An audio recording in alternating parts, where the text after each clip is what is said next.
بسم اللہ الرحمن الرحیم الحمدللہ وکفی وسلام علی عبادہ الذین اصطفی اما بعد۔ الحمدللہ ہم سیرت النبی صلی اللہ علیہ وسلم کا مطالعہ کر رہے تھے۔ گزشتہ درس میں یہ بات سامنے آئی تھی کہ دنیا میں کوئی بھی انسان کسی بھی سطح کا، کسی بھی خاندان، قوم، قبیلے کا ہو، اس کے دنیا میں آنے سے پہلے اس کے حالات، اس کے واقعات، اس کا تذکرہ کچھ نہیں ہوتا۔ جب وہ دنیا میں آ جاتا ہے اس کے بعد اس کے حالات، واقعات کا تذکرہ ہوتا ہے۔ یہ ایک عمومی سا دنیا کا اصول اور قانون ہے۔ لیکن آپ علیہ السلام کی ذات اقدس ایسی ذات ہے کہ آپ علیہ السلام کی ذات پر اللہ رب العزت نے ایک دنیا کا قانون توڑ دیا۔ آپ علیہ السلام ابھی دنیا میں تشریف نہیں لائے۔ آپ علیہ السلام کی تشریف لانے سے پہلے ہی اللہ تعالیٰ نے آپ علیہ السلام کے تذکرے فرمائے ہیں۔ گزشتہ درس میں حضرت آدم علیہ السلام جو اس تمام انسانیت کی بنیاد ہیں اور تمام انسانیت کے دادا ہیں،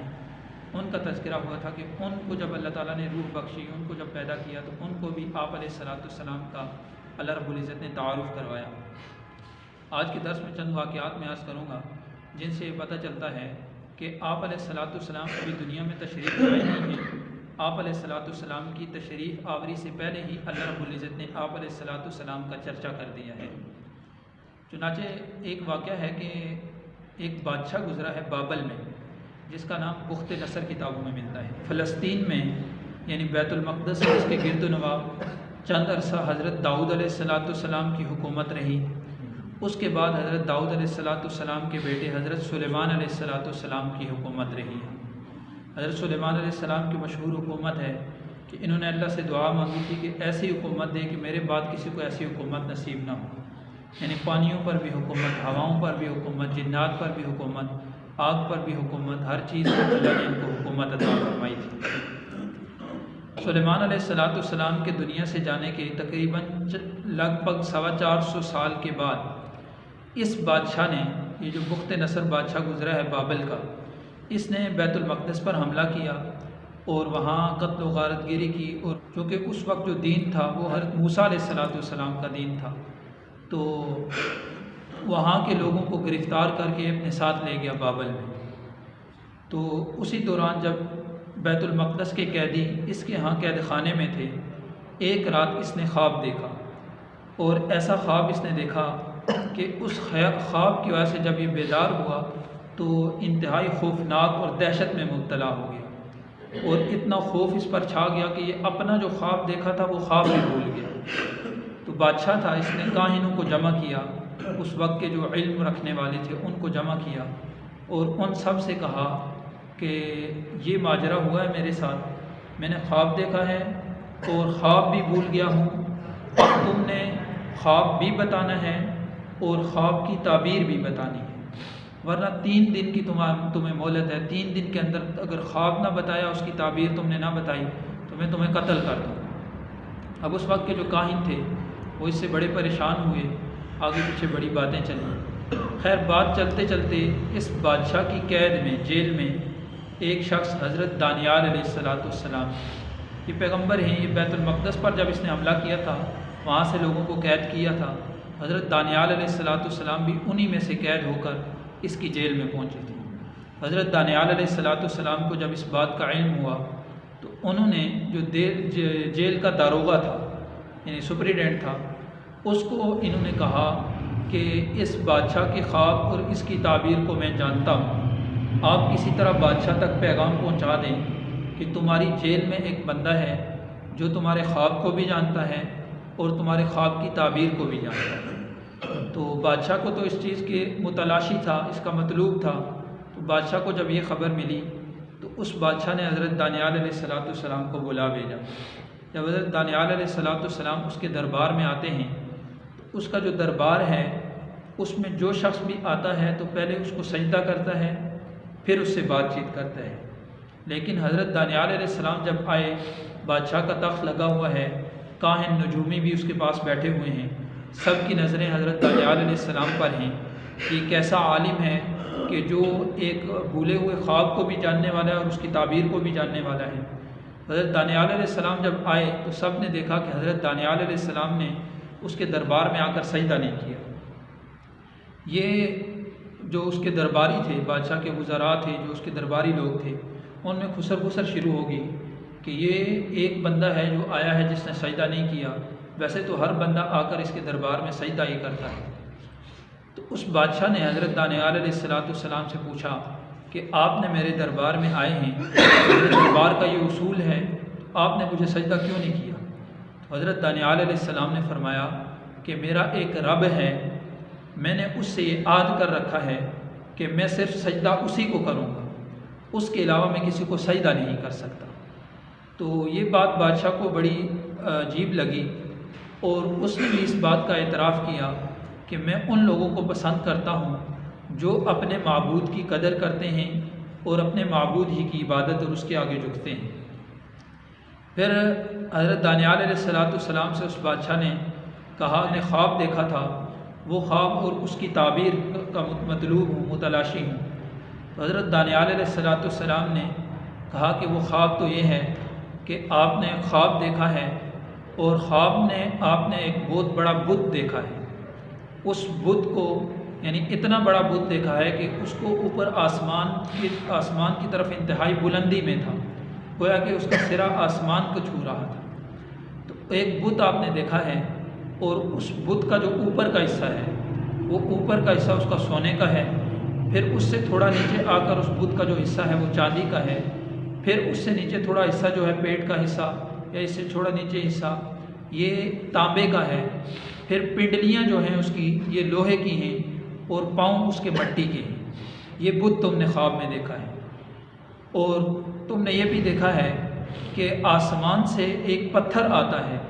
اور وہ پتھر آ کر اس بت کے سر پہ لگتا ہے، اور اس پتھر کی وجہ سے وہ بت چکنا چور ہو جاتا ہے،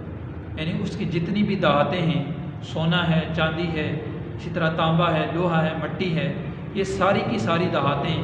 اس طرح آپس میں مکس ہو جاتی ہیں کہ کوئی انسان بھی اس کو دوبارہ اس طرح جمع نہیں کر سکتا جیسے پہلے تھا۔ اور پھر آپ نے دیکھا ہے کہ وہ جو پتھر اوپر سے گرا تھا، اس بت کو چکنا چور کرنے کے بعد وہ پتھر آہستہ آہستہ پھیلنا شروع ہوا ہے، اور پوری زمین پر وہ پتھر پھیل گیا ہے۔ یہ آپ نے خواب دیکھا ہے۔ بادشاہ نے اس کا اعتراف کیا کہ میں نے یہی خواب دیکھا ہے، اور پھر بادشاہ نے پوچھا کہ اس خواب کی تعبیر کیا ہے؟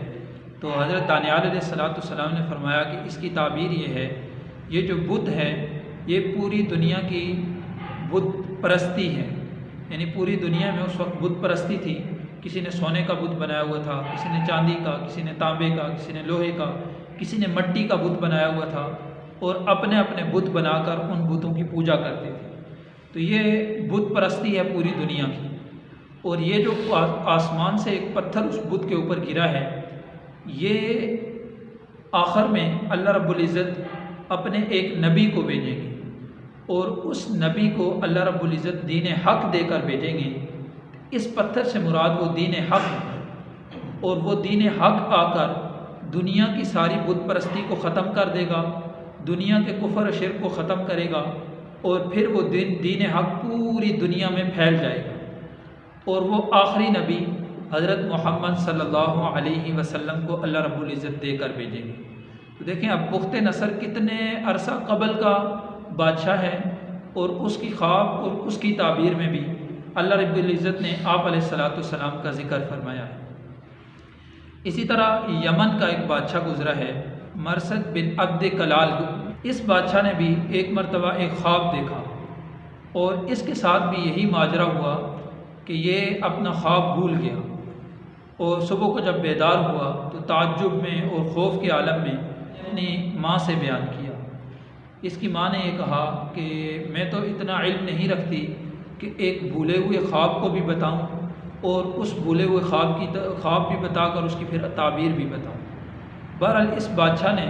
پھر اپنی سلطنت میں کاہنوں کو مختلف علاقوں کی طرف دوڑایا کہ یہ ماجرا ہوا ہے، تو مجھے یہ خواب بھی بتائیں اور اس کی تعبیر بھی بتائیں، لیکن اس کا مقصود کچھ نہ نکل سکا، کچھ فائدہ نہ ہوا۔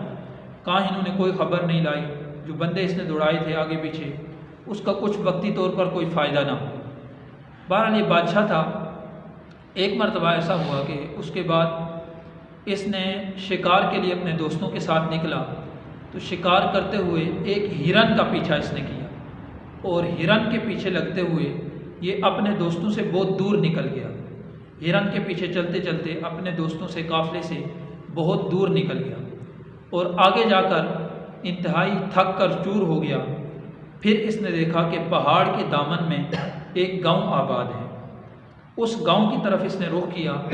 اس گاؤں میں جاؤں، اور کیونکہ پرانے زمانے میں کوئی قیام و طعام کی جگہ ہوتی نہیں تھی، ریسٹورنٹ وغیرہ ہوتے نہیں تھے، اس نے گاؤں کا ارادہ کیا، گاؤں کی طرف جاؤں، وہاں گاؤں میں جا کر کچھ آرام کروں، اور کچھ آرام کرنے کے بعد پھر اگلا معاملہ۔ اس گاؤں میں جو ہی پہنچا تو گاؤں میں داخل ہوا تو ایک بوڑھی عورت نے آ کر اس کے گھوڑے کی لگام کو پکڑا اور اس کو کہا، بیٹا آؤ اپنے گھر میں۔ اس نے کہا کہ جو کچھ پانی پینے کا ہے میسر ہے وہ آپ کو عطا کریں گے، وہ آپ کو دیں گے، آپ پانی پئیں۔ تو بادشاہ کیونکہ تھکا ہوا تھا اس عورت کے ساتھ اس کے گھر چلا گیا، وہاں پانی وغیرہ پیا، تو تھکاوٹ کی وجہ سے نیند کا متلاشی تھا، نیند مطلوب تھی، تو سو گیا۔ جب سو کر بیدار ہوا تو بادشاہ نے دیکھا کہ بادشاہ کے قریب ایک نوجوان حسین و جمیل عورت بیٹھی ہوئی ہے، وہ بادشاہ کی طرف غور سے دیکھ رہی ہے۔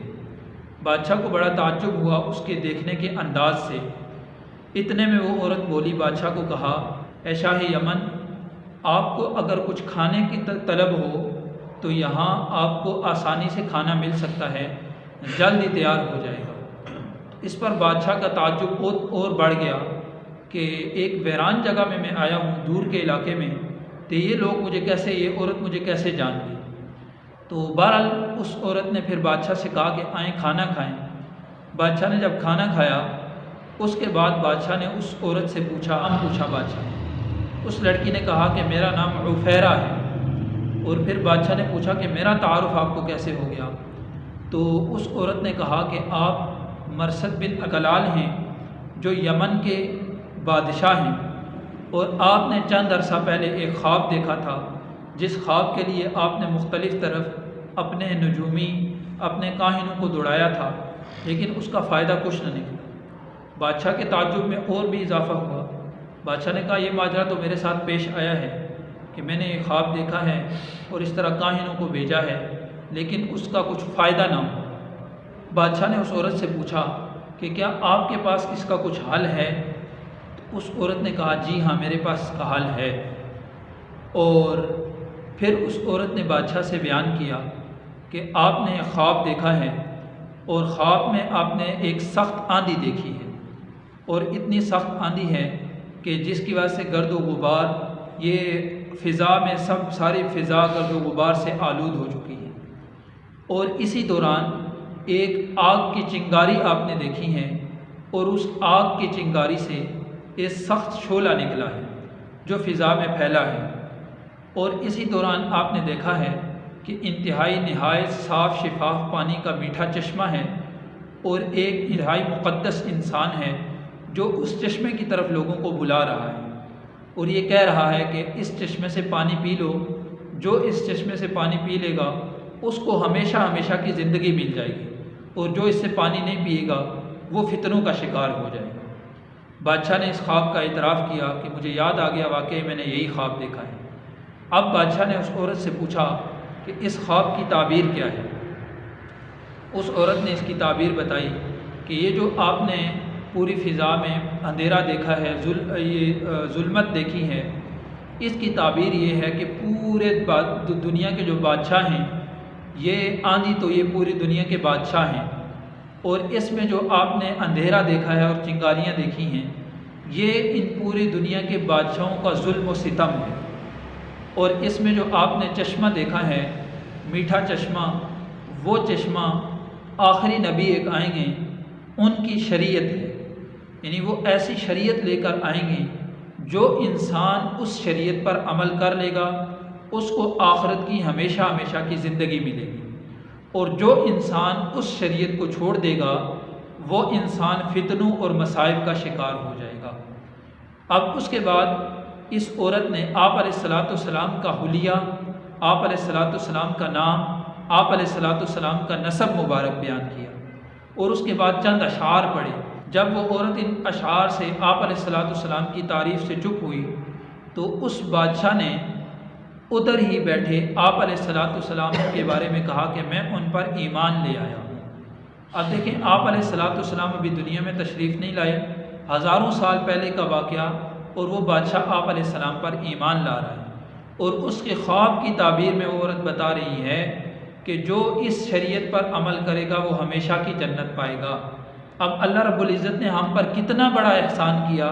کہ اللہ رب العزت نے آپ علیہ السلام کی امت میں پیدا فرمایا اور شریعت محمدی ہمیں نصیب فرمائی ہے۔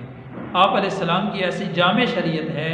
کہ اگر زندگی کا ایک ایک قدم بھی ہم آپ علیہ السلام کی شریعت کے مطابق اٹھانا چاہیں تو تب بھی ہمیں رہنمائی ملتی ہے۔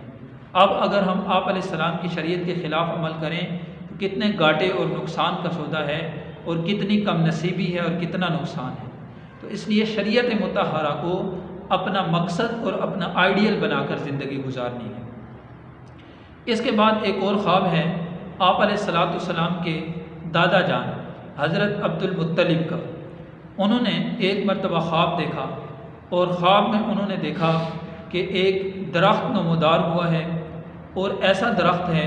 کہ وہ اونچائی اتنی ہے کہ جیسے اس کا سرا آسمان کو چھو رہا ہو، اور اس کی شاخیں اتنی پھیلی ہوئی ہیں کہ مشرق اور مغرب کی تک اس کی شاخیں پھیلی ہوئی ہیں۔ اور پھر ایک نور دیکھا کہ نور کی روشنی پھوٹی ہے، اور وہ لمحہ بلمحہ انتہائی اس کی روشنی بڑھتی جا رہی ہے، زیادہ ہوتی جا رہی ہے اور پھیلتی جا رہی ہے۔ انہوں نے یہ دیکھا، اور پھر دیکھا کہ ایک جماعت ہے جو اس درخت، اور جو درخت انہوں نے دیکھا تھا وہ میوہ دار درخت تھا، پھلدار درخت دیکھا تھا،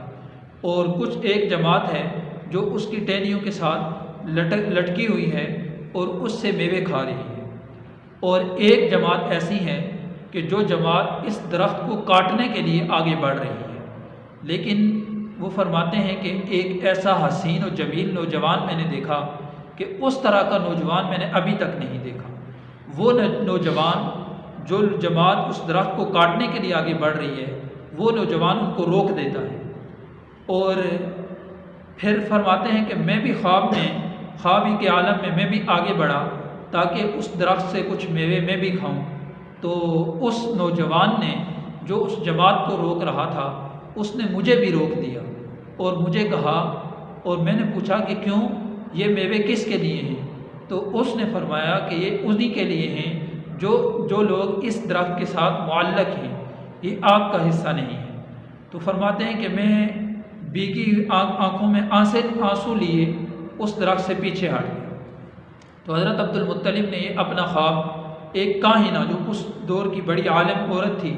اس کو بیان کیا۔ فرماتے ہیں کہ جب اس کو بیان کیا تو اس کی عجیب حالت ہو گئی، جیسے ہم محاورہ بولتے ہیں کہ کسی کا ایک رنگ آئے اور ایک رنگ جائے، ایسی طرح کی اس کی حالت ہو گئی۔ اور پھر اس عورت نے کہا کہ اگر واقعی آپ اپنی بات میں سچے ہیں، یہ خواب آپ ہی نے دیکھا ہے، تو پھر اس کی تعبیر یہ ہے کہ اللہ رب العزت آپ کی اولاد میں سے ایک نبی کو مبعوث فرمائیں گے جس کو ایسی شریعت اور ایسا دین دے کر بھیجیں گے جو دین اور شریعت پوری دنیا میں پھیل جائے گا، اور پوری دنیا کے لوگ آپ علیہ الصلوۃ والسلام کی شریعت اور آپ علیہ الصلوۃ والسلام کے دین پر عمل کریں گے۔ تو یہ آپ علیہ الصلوۃ والسلام کا تذکرہ ہے۔ آپ علیہ الصلوۃ والسلام کی آمد سے سالوں پہلے آپ علیہ السلام کا اللہ رب العزت نے تذکرہ کیا ہے۔ اسی طرح یہود اور نصارہ کے جو علماء ہیں، اور یہود و نصارہ کو اللہ رب العزت نے جو کتابیں دی ہیں، ان کتابوں میں بھی اللہ رب العزت نے آپ علیہ الصلوۃ والسلام کی نشانیاں، آپ علیہ الصلوۃ والسلام کے پیدائش یعنی مکہ مکرمہ کی نشانیاں، آپ علیہ الصلوۃ والسلام کی ہجرت یعنی آپ علیہ السلام کے مہجر مدینہ طیبہ کی نشانیاں، اور آپ علیہ الصلوۃ والسلام کے جو 7 چیزیں معلق ہیں ان کی نشانیاں، حتیٰ کہ صحابہ کرام کا بھی تذکرہ پہلی کتابوں میں اللہ رب العزت نے کر دیا تھا۔ اسی طرح کا ایک بہت ہی دلچسپ اور ایک بہت عالی واقعہ ہے حضرت سلمان فارسی رضی اللہ تعالیٰ عنہ کا۔ حضرت سلمان فارسی رضی اللہ تعالیٰ عنہ کی جو عمر مبارک ہے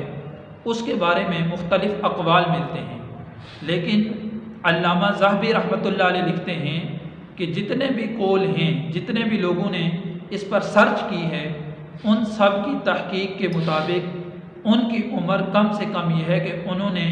250 سال کی عمر سے تجاوز کیا ہے، حضرت سلیمان فارسی رضی اللہ تعالیٰ عنہ۔ اور حضرت سلمان فارسی رضی اللہ تعالیٰ عنہ یہ اس وقت کا جو فارس تھا، آج کا جو ایران ہے، اس ایران کا ایک علاقہ تھا اصفہان، اصفہان کی ایک بستی تھی جے، اس کے رہنے والے تھے، اور یہ شاہان فارس جو تھے اس وقت کے بادشاہ ان کی نسل میں سے تھے، اور اپنے والد کے انتہائی لاڈلے اور چہیتے تھے۔ ان کے بارے میں آتا ہے کہ جب ان سے کوئی پوچھتا کہ ابن من انتا، آپ کس کے بیٹے ہیں، تو حضرت سلمان رضی اللہ تعالیٰ عنہ فرماتے انا سلمان ابن الاسلام، میں سلمان ہوں، اسلام کا بیٹا ہوں۔ اور کیا وجہ؟ فرماتے کہ میری روحانی وجود کا سبب یہ اسلام بنا ہے۔ آج ہمارا جسم ہے، ہمارا جسم دو چیزوں کا مجموعہ ہے، ایک ہمارے ظاہری جو اعضاء ہیں، ہاتھ ہیں، پاؤں ہیں، اس کو جسم کہتے ہیں۔ اس جسم کے وجود کا سبب جو اللہ نے بنایا ہے وہ ہمارے والدین، ہماری ماں اور باپ کو بنایا ہے، لیکن ایک روحانی درجہ ہے۔ تو فرماتے ہیں کہ میرے روحانی وجود کا سبب یہ اسلام بنا ہے۔ اور ان کا بہت ہی دلچسپ واقعہ ہے، الاصابہ میں مذکور ہے کہ انہوں نے اپنا واقعہ حضرت عبداللہ بن عباس رضی اللہ تعالیٰ عنہ سے خود بیان فرمایا، اور جب حضرت عبداللہ بن عباس رضی اللہ تعالیٰ عنہ سے بیان فرمایا اس وقت یہ بھی انہوں نے فرمایا کہ میں نے اپنا یہ واقعہ اسی طرح اللہ کے نبی صلی اللہ علیہ وسلم کو بھی بیان فرمایا ہے۔ یہ فارس کے رہنے والے ہیں، ایران موجودہ جو ہے اس کے، تو ان کے جو والد تھے وہ اپنے علاقے کے رئیس تھے، یعنی مذہبی رہنما بھی تھے اور رئیس بھی، بڑے وڈیرے تھے۔ جیسے آج کل کے اعتبار سے کسی کو جو قبیلے کا بڑا ہوتا ہے جیسے چیئرمین کہہ لیں، یا آج کل کے اعتبار سے کسی کو چودھری کہہ لیں، اس طرح کے قوم کے اپنے رئیس تھے، بڑے تھے، وڈیرے تھے۔ انہوں نے اپنے بیٹے سلمان کو بڑی دیکھ بھال کے ساتھ رکھا ہوا تھا، ان کو گھر سے باہر کے کام، کسی کام کے لیے نہیں بھیجتے تھے۔ حضرت سلمان خود فرماتے ہیں کہ میرے والد میری اس طرح حفاظت کرتے تھے جس طرح انسان اپنی کنواری بچی کی حفاظت کرتا ہے، جس طرح اپنی کنواری بچی کی دیکھ بھال کرتا ہے، اس طرح میرے والد میری حفاظت اور میری دیکھ بھال کرتے تھے۔ تو یہ مذہباً اس وقت جو ان کا مذہب تھا وہ آتش پرست تھے، آگ کے پجاری تھے۔ ان کو آتش پرست بھی کہا جاتا ہے، زرتشت بھی کہا جاتا ہے ان کو۔ یہ آگ کے یہ جو مذہب ہے یہ دنیا میں آج بھی موجود ہے، آج بھی ان لوگوں کی جو عبادت گاہیں ہیں کراچی موجود ہیں، اور ان کی عبادت گاہوں کا نشان یہ ہوتا ہے کہ ایک گھر ہوتا ہے، جیسے عمومی ہمارے ہاں گھر ہوتے ہیں، اس گھر کے مین گیٹ کے اوپر 2 شمع جل رہے ہوتے ہیں، اور وہ شمع ہر وقت جلتے رہتے ہیں، ان کی یہ نشانی ہے۔ تو یہ آتش پرست تھے۔ انہوں نے جب دیکھا ان کے والد نے ان کے ذمے یہ کام لگا رکھا تھا کہ آگ کو کسی وقت آپ نے بجھنے نہیں دینا، ہر وقت آگ جلتی رہے، اس میں لکڑیاں ڈالتے رہو، آگ جلتی رہے، اور آگ کی پوجا کرتے تھے۔ فرماتے ہیں کہ ایک مرتبہ ایسا ہوا کہ میرے والد گھر کے کسی تعمیراتی کام میں مشغول تھے، اور ہمارے جو باہر کھیت وغیرہ تھے، زمین تھی، اس کی دیکھ بھال کے لیے میرے والد نے مجھے بھیجا کہ آپ جائیں وہ دیکھ بھال کر کے آئیں، اور مجھے جاتے ہوئے یہ نصیحت بھی کی کہ آپ جاتے سیدھے جانا، اس کی دیکھ بھال کر کے سیدھے واپس چلے آنا، راستے میں کہیں ادھر ادھر نہ جانا۔ یہ فرماتے ہیں کہ میں گھر سے نکلا تو راستے میں ایک کنیسہ گزرا، یہ عیسائیوں کا عبادت خانہ تھا، تو اس میں سے کچھ آواز آ رہی تھی، تو میں نے دیکھا اندر تو عیسائی اپنی عبادت میں مشغول ہیں، تو ان کی عبادت مجھے بڑی اچھی لگی، کیونکہ اس وقت کا جو دین تھا وہ عیسیٰ علیہ السلام کی شریعت تھی، اور اس وقت کا دین اسلام عیسوی تھا۔ وہ کہتے ہیں کہ ان کی عبادت مجھے بڑی اچھی لگی، تو میں اندر چلا گیا، اور اندر جا کر ان لوگوں سے بات چیت کی، اور ان لوگوں کو میں نے بتایا کہ آپ کا مذہب مجھے بڑا اچھا لگا ہے، اور پھر ان سے میں نے یہ بھی پوچھا کہ آپ کے مذہب کے مراکز اور آپ کے مذہب کی بنیاد اور صحیح علم یہ کہاں سے مل سکتا ہے؟ ان لوگوں نے کہا کہ ہمارے مذہب کا جو مرکزی جگہ ہے، جو مرکز ہے، وہ شام ہے۔ تو یہ فرماتے ہیں کہ میں ادھر ہی بیٹھا تھا کہ میرے والد کو میں کافی دیر جب گھر نہ آیا تو والد کو فکر ہوئی کہ کہاں گیا ہے، انہوں نے ایک بندہ بھیجا اور مجھے بلایا۔ بہرحال کہتے ہیں جب میں گھر آیا تو میں نے سارا واقعہ اپنے والد سے بیان کر دیا،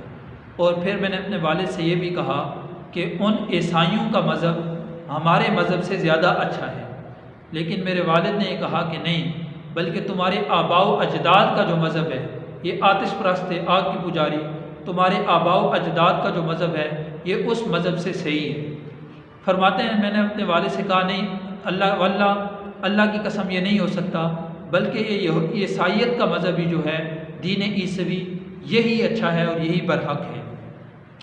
فرماتے ہیں کہ میرے والد نے جب یہ سنا تو میرے والد کو ایک خدشہ لاحق ہو گیا، انہوں نے میرے پاؤں میں بیڑیاں ڈال کر مجھے گھر میں قید کر دیا۔ تو میں نے کسی طرح وہ جو عیسائیوں کا عبادت خانہ تھا اس جگہ پر پیغام بھیجا کہ اگر کوئی قافلہ شام کی طرف جانے والا ہو تو مجھے بھی اطلاع کرو، میں بھی ان کے ساتھ شام جاؤں۔ تو ان کو جب اطلاع پہنچی تو کچھ عرصے میں ایک قافلہ تجارتی آیا، اور وہ واپس جب شام جانے لگا ان لوگوں نے مجھے پیغام بھیجا، تو میں کسی طرح اپنی بیڑیوں کو کاٹ کر، بیڑیوں کو اتار کر وہاں پہنچ گیا، اس قافلے کے ساتھ شریک ہو گیا اور میں شام پہنچ گیا۔ شام جا کر وہاں میں نے پوچھا کہ آپ کے مذہب کا سب سے بڑا عالم کون ہے؟ تو انہوں نے مجھے ایک راہب کا بتایا، تو اس کے پاس میں گیا اور اس سے اپنا ماجرا بیان کیا کہ اس طرح میں آیا ہوں، آپ کا دین مجھے پسند ہے، آپ کے دین کو سیکھنا چاہتا ہوں، آپ کے دین پر چلنا چاہتا ہوں۔ تو انہوں نے کہا ٹھیک ہے، آپ ہمارے ساتھ رہیں۔ کچھ عرصہ اس راہب کے ساتھ، وہ جو پادری تھا ان کا، اس کے ساتھ رہے، لیکن جب وہ مرا تو لوگوں نے اس کو دفنانے کے لیے، لوگ بڑے اعزاز و اکرام سے آئے کہ اس کو اعزاز و اکرام سے دفنائیں گے، لیکن حضرت سلیمان فارسی رضی اللہ تعالیٰ عنہ فرماتے ہیں کہ میں نے ان لوگوں سے کہا کہ تم اس کا بڑا اعزاز و اکرام کر رہے ہو، حالانکہ یہ زیادہ اچھا بندہ تو نہیں تھا۔ لوگوں نے کہا کیا وجہ، کیوں اچھا نہیں تھا؟ تو حضرت سلمان نے فرمایا کہ یہ لوگوں کو صدقات کی اور خیرات کا حکم کرتا تھا، لیکن لوگ جو صدقات اس کو دیتے تھے وہ یہ اپنے پاس جمع کرتا رہتا تھا اور آگے فقراء کو نہیں دیتا تھا، اور ابھی بھی اس کے پاس 7 مٹکے سونے کے پڑے ہوئے ہیں۔ تو حضرت سلیمان فرماتے ہیں کہ ان لوگوں نے اس کو اعزاز و اکرام کے بجائے دفنانے کے، انہوں نے اس کو سولی پر لٹکا دیا۔ پھر اس کی جگہ ایک اور راہب انہوں نے بٹھایا، حضرت سلمان رضی اللہ تعالیٰ عنہ اس کی خدمت میں رہے، اور حضرت سلمان فرماتے ہیں کہ یہ جو دوسرا راہب تھا انتہائی متقی، انتہائی پرہیزگار، انتہائی دین پر عمل کرنے والا شخص تھا، اور اس کی انتہائی محبت میرے دل میں پیدا ہو گئی تھی۔ چند عرصہ میں اس کے ساتھ بھی رہا۔ پھر جب اس کی وفات کا وقت ہو گیا، اس کی وفات کے وقت میں نے اپنا سارا ماجرا اس کے سامنے بیان کیا، اور میں نے کہا کہ آپ کسی اور عالم کی طرف میری رہنمائی فرمائیں کہ میں اس کے پاس رہوں، دین عیسوی پر زندگی گزاروں اور اس کو سیکھتا چلا جاؤں۔ اس عالم نے اپنی موت سے پہلے ان کو ایک علاقہ ہے جس کا نام ملتا ہے موصل علاقے کے ایک پادری کی طرف رہنمائی فرمائی کہ وہاں ایک بڑا عالم ہے، راہب ہے، اس کے پاس چلے جائیں۔ اس کے پاس اسی طرح چند عرصہ رہے، اس کی خدمت کی۔ اس کی جب موت کا وقت آیا تو اس کو بھی اسی طرح سارا ماجرا بیان کیا، اور اگلے عالم کا اس سے پوچھا، تو اس نے نصیبین ایک جگہ ہے، اس کے ایک پادری کی طرف بھیجا۔ پھر اس کے آگے چلے، اس کی جب موت کا وقت آیا تو اس نے آگے ایک پادری تھا، مورا شہر ایک ہے، اس کے پادری کی طرف اس نے بھیجا کہ ادھر چلے جائیں، وہاں جا کر آپ کو صحیح اس کی سیکھیں گے۔ بہرحال یہ چلتے گئے، بالآخر جب چند پادریوں کے پاس، آخری جس پادری کے پاس یہ پہنچے، جس راہب کے پاس، اس سے سارا ماجرا بیان کیا۔ اس نے اپنی موت کے وقت کہا کہ اس وقت میری نظر میں عیسائیت کا مکمل تعلیمات رکھنے والا کوئی بھی عالم عیسائیت کا اس دنیا میں موجود نہیں ہے۔ ہاں البتہ یہ ہے کہ آخری نبی کے دنیا میں مبعوث ہونے کا وقت، زمانہ قریب آ گیا ہے، اور ان کی نشانیاں اور ان کی جگہ میں آپ کو بتا دیتا ہوں، آپ انتظار کریں، آخری نبی دنیا میں آنے والے ہیں۔ تو اس نے نشانیاں بتائی۔ ایک تو یہ بتایا کہ یہ نخلستانی جوروں والی سخت پتھریلی زمین میں آئیں گے۔ دوسری نشانی یہ بیان کی کہ وہ صدقے کو مال قبول نہیں کریں گے، ہدیہ قبول کر لیں گے۔ اور تیسری نشانی یہ بیان فرمائی کہ ان کے دونوں کندھوں کے درمیان مور نبوت ہوگی۔ تو حضرت سلمان فرماتے ہیں کہ جب اس آخری پادری کے پاس سے میں نکلا تو میرے پاس کچھ بکریاں بھی ہو گئی تھی اور کچھ گائے بھی میرے پاس اپنی جمع ہو گئی تھی۔ تو بالآخر ایک قافلہ جا رہا تھا، بنو کلب کا قافلہ، مکہ مکرمہ کی طرف۔ تو میں نے اس قافلے سے کہا کہ تم مجھے اپنے ساتھ لے چلو اور میری یہ جو بکریاں ہیں اور میری یہ گائے یہ ساری تم عوض میں لے لو، مجھے اپنے ساتھ عرب کی زمین میں لے چلو، کیونکہ اس پادری نے بتایا تھا کہ وہ عرب کی زمین میں آئیں گے، اس لیے انہوں نے عرب کی زمین کے قافلے کے ساتھ ہو کر عرب کی طرف چلے۔ لیکن حضرت سلمان فرماتے ہیں کہ اس قافلے نے مجھ پر ظلم یہ کیا کہ انہوں نے میری بکریاں بھی ساری لے لی، میری گائے بھی ساری لے لی، اور مجھے غلام بنا کر وادی قرا میں آ کر مجھے یہودیوں کے ہاتھ فروخت کر دیا۔ حالانکہ پہلے غلام نہیں تھے، پہلے آزاد چلے آ رہے تھے، انہوں نے غلام بنا کر فروخت کر دیا۔ تو ان کو ایک یہودی نے خریدا جو مکہ مکرمہ میں رہتا تھا۔ فرماتے ہیں جب میں مکہ مکرمہ آیا، مکہ مکرمہ کی زمین کو دیکھ کر مجھے تھوڑا وہم و گمان ہوا کہ شاید وہ وہی جگہ ہے جو اس پادری نے مجھے بتائی تھی۔ تھوڑا عرصہ میں مکہ رہا، پھر کہتے ہیں کہ مدینہ طیبہ جو یہود کے قبیلے رہتے تھے، ان یہود کے قبیلوں میں سے بنو قریظہ کا ایک یہودی، وہ میرے مالک یہودی کے پاس آیا اور اس سے مجھے خرید کر وہ مدینہ طیبہ لے گیا۔ اور کہتے ہیں کہ جب میں مدینہ طیبہ پہنچا، مدینہ طیبہ کی پتھریلی زمین، وہاں کے کھجوروں کے باغات جب میں نے دیکھے تو میں خوش ہو گیا کہ آخری نبی کی ہجرت کی جگہ یہی ہے۔ فرماتے ہیں کافی عرصے تک میں وہاں کام کرتا رہا۔ بالآخر ایک مرتبہ میں اپنے مالک کے کھجوروں کا باغ تھا، اس پر کام کرتا تھا۔ ایک مرتبہ میں کھجور کے درخت پر چڑھا ہوا تھا، میرا مالک درخت کے نیچے بیٹھا ہوا تھا کہ میرے مالک کا چچا زاد بھائی آیا اور آ کر کہنے لگا کہ اللہ تباہ کرے بنو قیلہ کو۔ بنو قیلہ اس نے نسبت کی ہے انصار مدینہ کی،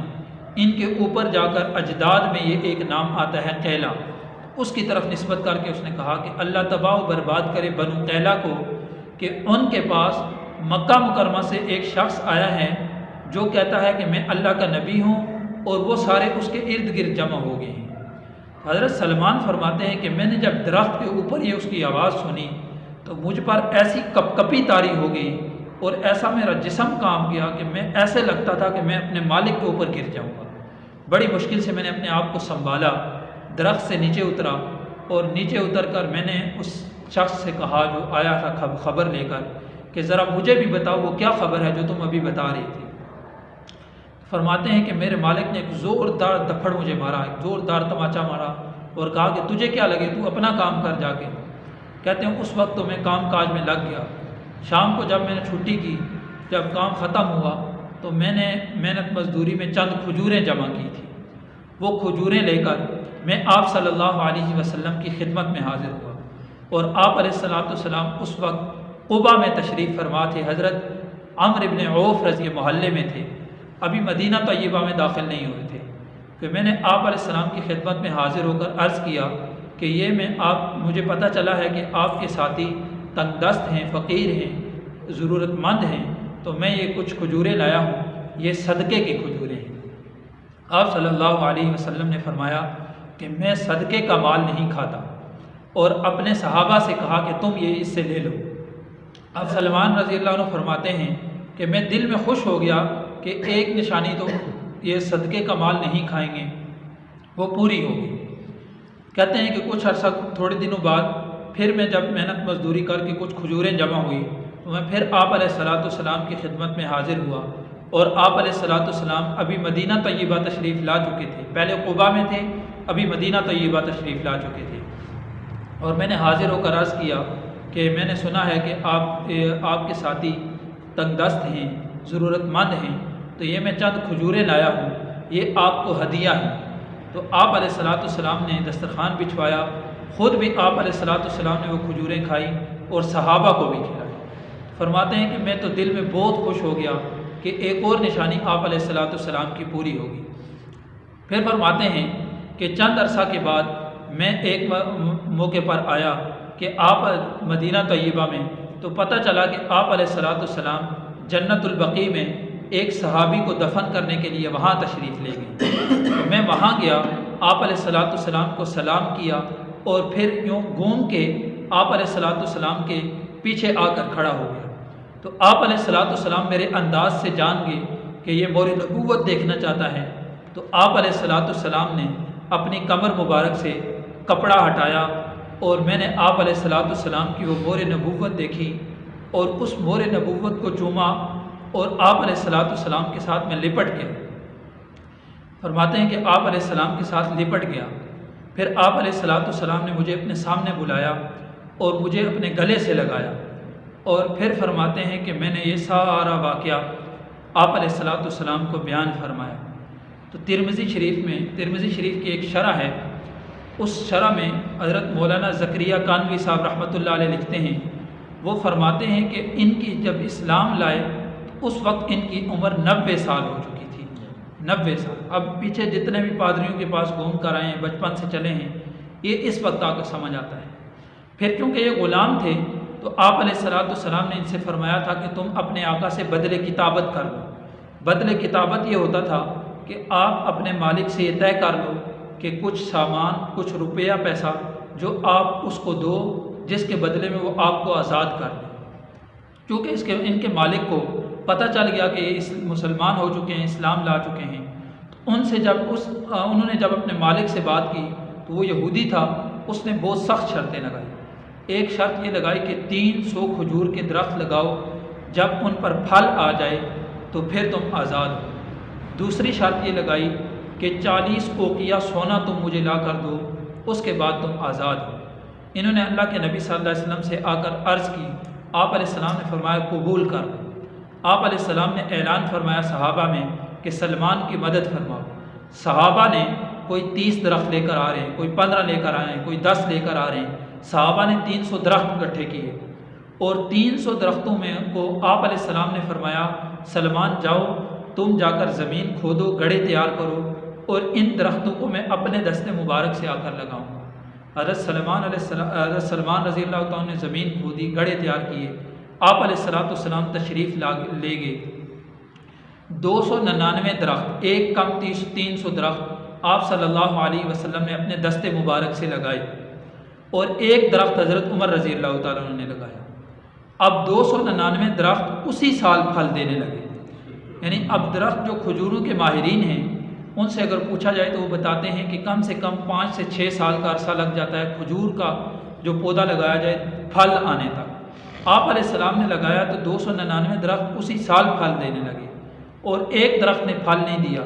اللہ کے نبی دوبارہ تشریف لے گئے تو آپ علیہ السلام نے فرمایا کہ یہ اس درخت نے پھل کیوں نہیں دیا؟ حضرت عمر رضی اللہ تعالیٰ نے عرض کیا انا غرست ہوا یا رسول اللہ کے رسول، اس کو میں نے لگایا تھا۔ پھر آپ علیہ السلام نے اس کو اٹھا کر اپنے دست مبارک سے لگایا اور اس درخت نے بھی اسی سال پھل دینا شروع کیا۔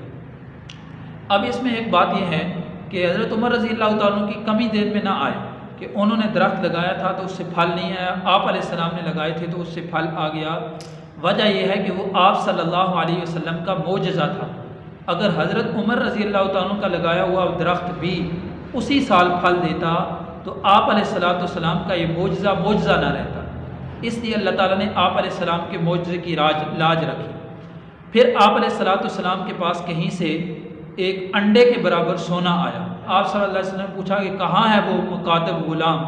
حضرت سلمان رضی اللہ تعالیٰ حاضر ہوئے، آپ صلی اللہ علیہ وسلم نے ان کو دیا اور فرمایا کہ جاؤ اپنا قرض چکا دو۔ حضرت سلمان رضی اللہ تعالیٰ نے فرمایا کہ اللہ کے رسول وہ تو 40 اوقیہ ہے، یہ تو تھوڑا سا سونا ہے۔ آپ علیہ السلام نے فرمایا لے جاؤ، یہی کافی ہے۔ حضرت سلمان رضی اللہ عنہ فرماتے ہیں کہ وہ سونا جب میں نے تول کر اس یہودی کو دیا تو پورا کا پورا 40 اوقیہ سونا، ایک انڈے کے برابر سونا 40 اوقیہ نکلا۔